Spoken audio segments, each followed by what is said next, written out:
Welcome to Homeschool Life. I'm Jonathan, And I'm Adriana. and we have a little presentation for you. Don't panic. Don't panic. The Hitchhiker's Guide to Homeschooling. Yes.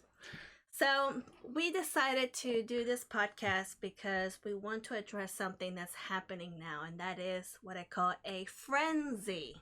Yes. And what I mean by that is it's basically surged from the schools closing down or from those who are planning to open up, okay?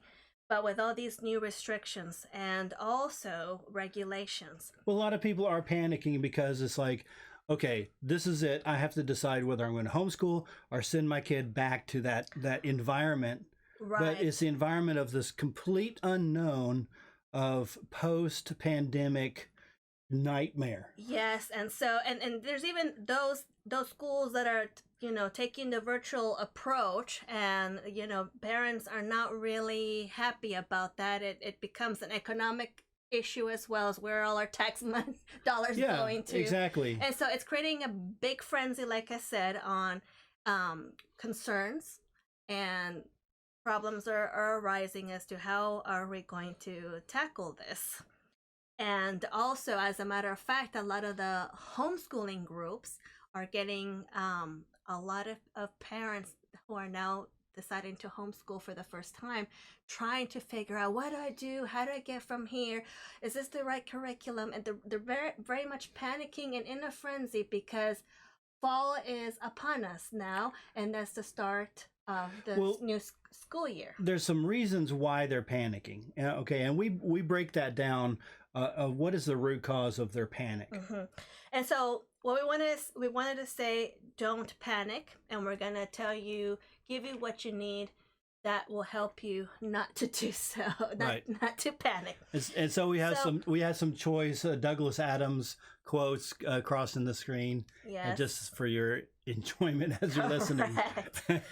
So basically, what it comes down is there are, as parents, there are things that were lost, some skills. Right. Okay. And what it comes down is that skills in what? Well, we have lost the ability to teach children, to teach themselves, and to eventually teach others if needed.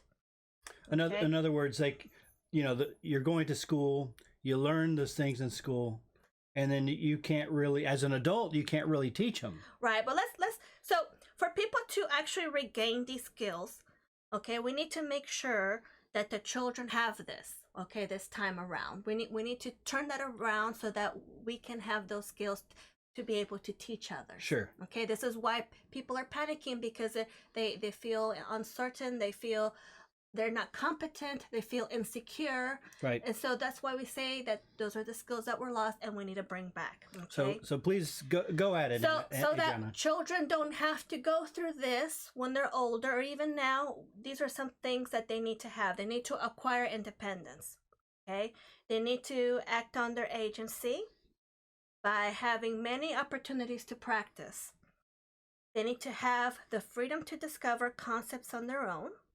They need to understand the different mastery levels and how to progress through them. Mm-hmm. Okay? So the overall thing that this will capture is children need to have full awareness and control of their learning experiences. Well, that's part of learning agency, but don't they get that in school? No, but we'll address that later. Okay. Okay, I'm just going to hone in on the skills that we need to capture back and how we do that within our children. Okay. So, but that doesn't mean that parents just sit back. Okay, no, we need to be guides or mentors. Okay, because we need to be able to nudge them in the right direction every now and then. We need to inspire our children. We need to be a good template. Okay, don't set rules or behavior that don't apply to you. No, you need to follow them also as an adult. Okay, also.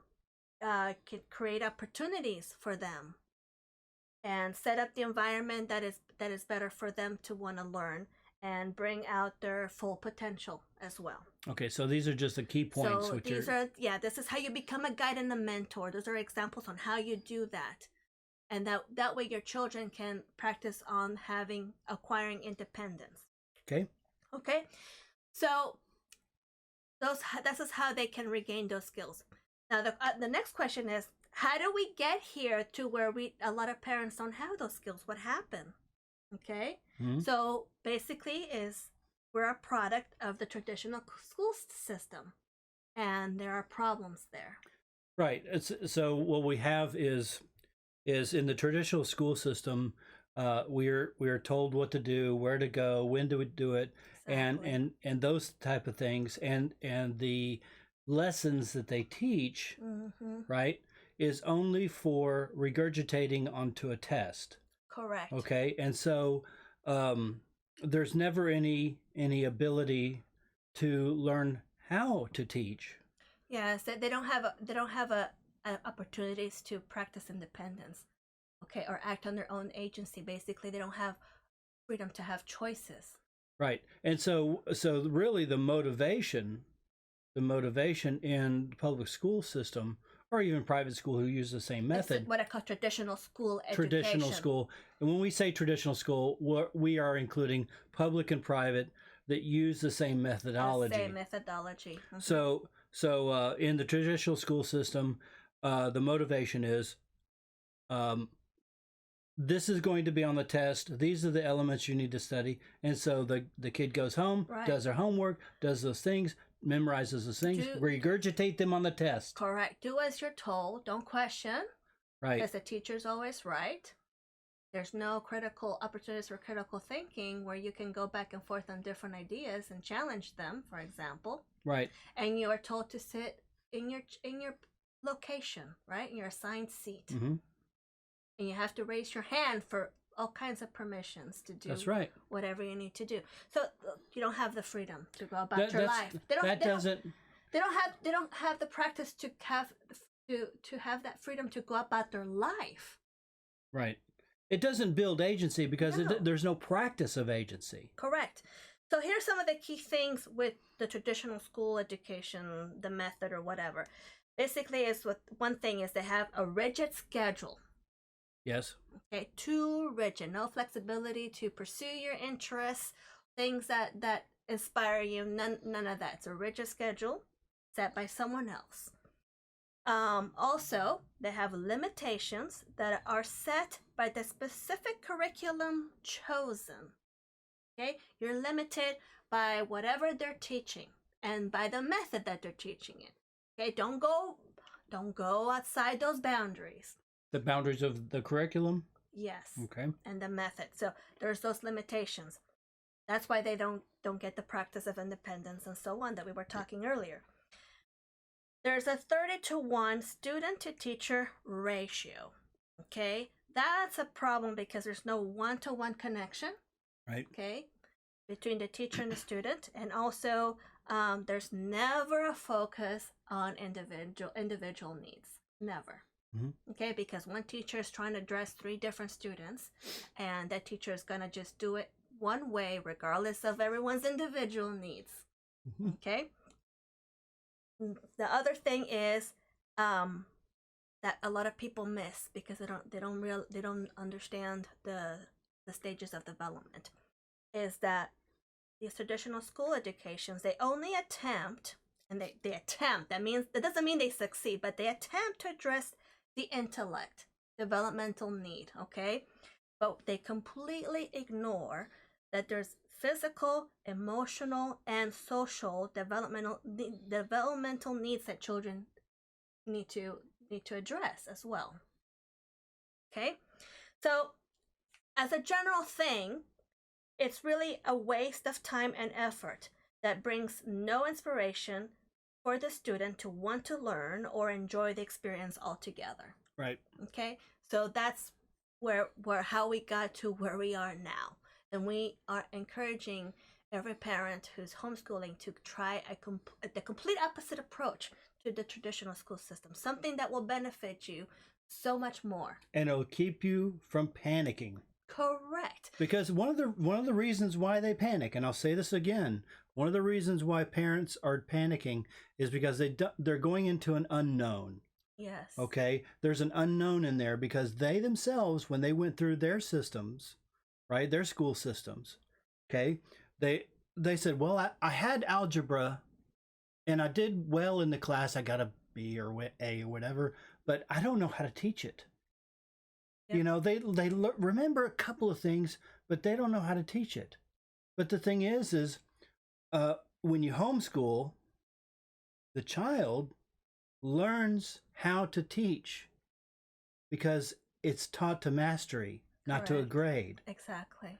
And so that's just one of the elements on how homeschooling is different. Well, proper homeschooling. Okay, some people do traditional systems at home. At home, which and is that's not what we call homeschooling. Okay, right. And and like I said, just like in the traditional school systems, there are a few students that are successful. Mhm. Okay, are able to succeed regardless. Right. Okay, but for example, I was able to succeed, but I think that I've actually missed out a lot of elements. Oh yeah. Okay, so I can say that it needs to be better. Okay. Well, I wanted to make a point saying that we want everybody homeschooling. Okay, not just necessarily our system or the system that we propose, which we think is the best system out there, but if they want to do online education or they want to do this particular curriculum, fine. But it's being at home with your parents, right? Or with your mom, or later in life as with your father, if that's a possibility. The thing is we're taking back the responsibility of educating our children.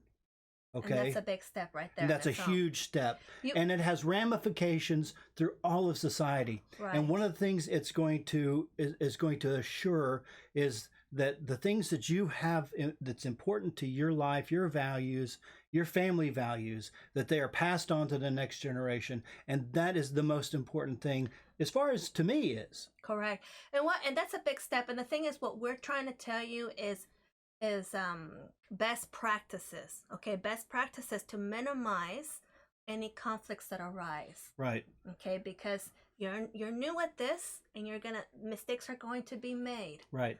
And so we're like I said, we're trying to minimize the conflicts and ensure you a more smooth transition. And the number one thing, the number one element that'll make you not panic and make your homeschooling efforts so much easier is you gotta make that connection, that personal connection with your children, that bond, that parent-child bond. Correct. That's so strong. And we can teach you how to do that. Schedule a session with us, and we can show you precisely how that works. Yes. But the thing about it is that is the most important thing. If you forget everything we say, make those connections with your children. Correct. That would really make it very successful right there. Everything else will fall into place, and you'll learn it as you go. So let's talk about these 10 things. We have if you're these are like the 10 things that we think that if you follow, right, it will let you not panic. Yes. So okay. You wanna go ahead and do number one. Absolutely. Okay, number one. Number one, as far as don't panic, is curriculum doesn't matter. Curriculum doesn't matter. Correct. Curriculum is merely a guide. Right. Okay. It's a resources. It's just information, data and information. Okay. That's all it is. Anyone can go onto the websites of their particular states, or even their school systems, and they can look at this many hours for all the details will be there. Yes. So the thing is, you want to take away is curriculum doesn't matter. Curriculum doesn't matter. Okay. Right? Number two. Number two, your child won't get behind. Correct. Okay. We're not in a race. No, we're to not. see if your children are going to be like superstars or meet the specific mold. We're done with that. We're done with the mold. We're done with the mold. This is your own unique experience. Right. And the thing is if the child needs a little extra here, remember you're teaching the mastery. some subjects they're going to master a lot quicker. Not only that, this is one-on-one now. There's not that ratio of 30 to 1 anymore. So I know. Things are going to be more efficient. Look how much time is wasted in the public school system on just organizing people. Exactly. So, number 3. Number 3, and this will confuse some people, make friends with your child. Yep. What does that mean? Does that mean that you are no longer the parent or authority figure? No. You will always be their parent. Do you know how to make a friend? Mm-hmm. Do you know how to make that friendship connection? How many parents have an actual connection like friendship? Okay, friends do respect each other, right? There's that mutual respect. And I've had friends who are, like way high above me, right? In their status or whatever like this. And I considered them mentors. Yep. And so, but I was a friend to them and they liked me as well. So it's the same thing with a child. It's kind of like, really generally like each other. Okay? Yeah. Have a vested interest in liking each other and keeping the peace. Yeah. And getting along. Oh yeah, and like here's an example. Your kid says, "Hey, mommy, look at this picture I drew." Mm-hmm. Well, stop what you're doing and look at it. Exactly. I mean, good God, how hard is it? All right, number 4. Number 4. Oh, become as curious as they are. Correct. Okay. Get to their level and recapture that wow moment. I know, because look, children, everything that they see is for the first time, right? When I became a father, it was an amazing thing because I had all these jokes that I've heard all my life, mm-hmm. and now my daughter hears them for the first time, and suddenly I'm the funniest man in the world. Exactly. Okay, because it's the first time for everything for them. So have that excitement. Yeah, exactly. 5. Oh yeah, always have a fun reason why the subject is important. If you're not ready to teach, if you can't have a reason why this is important, or why this information should stand out from the rest, right? You're not ready to teach it. No, it has to be either fun or interesting. Because the universal question, the archetype question is, what's in it for me? Exactly. Right? The child will ask, well, why should I need to know this? So that's part of the agency. Does this have meaning for me? Does this have meaning for me or value? Why am I needing to learn this? Why should I look at this shiny object? Exactly. Because it's shiny. Number 6. Okay. Have a plan, have a schedule, keep records. And we could teach you how to do this. Yeah. But the most important thing is... keep it simple, though. Yes. Don't overcomplicate things. Because this will cause you to panic if you don't have a plan, have a schedule and keep records. Okay. Yeah. You don't have to necessarily go to the kid and say, okay, our schedule is this. No, but you need to know it. You need to know. Just within reason, so that you know what, it's time to take a field trip. Or That's right. whatever, or it's time to go to the park. I don't think so. The situation is different right now, but individually, you guys can still make it. Ride the bike at some park or whatever. Sure. Go hiking somewhere and camping or whatever, and but turn it into a nature thing. But the most important thing on item 6 is learn how to keep records, because the thing is you don't want to be have the kid be 16, 17, and all of a sudden you don't have any records written. Right. Don't become obsessive with it though. But this is practice for when you get to the high school years, right? Yes.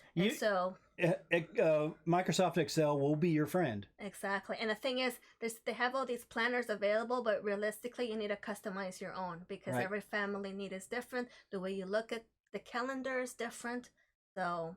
And we could teach you how to write a transcript and stuff like this for what colleges are looking. For the higher levels. Yes, and that's that we can for the few that need to go. Yes, and we're some of the stuff we're developing with our own elements in mind.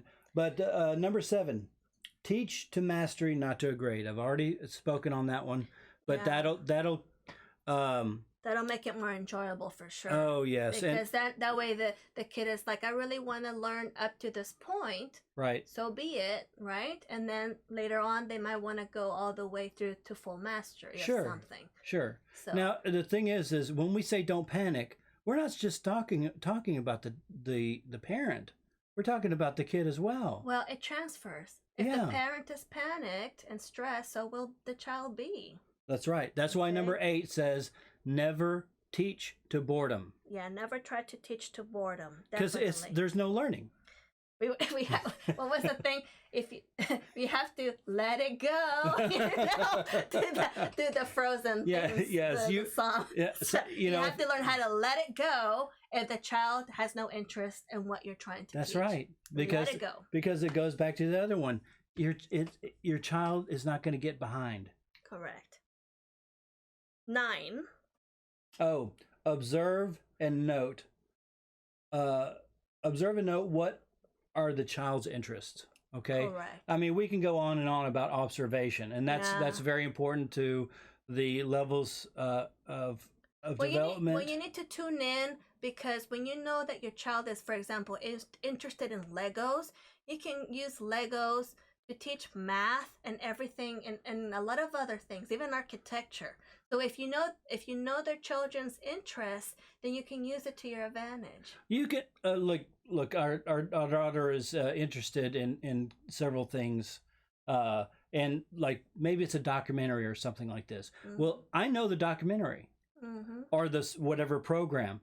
I can use elements of that documentary or TV show or something like that on any time to teach and refer to. Correct. So what we're saying is, if you in tune with their interests, you can take things further.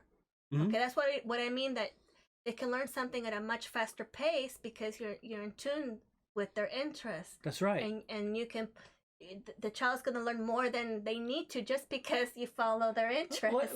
Like a general life lesson. I'll say, do you know that in Minecraft, blah blah blah, right? And I impart a wisdom of whatever I'm teaching. Exactly.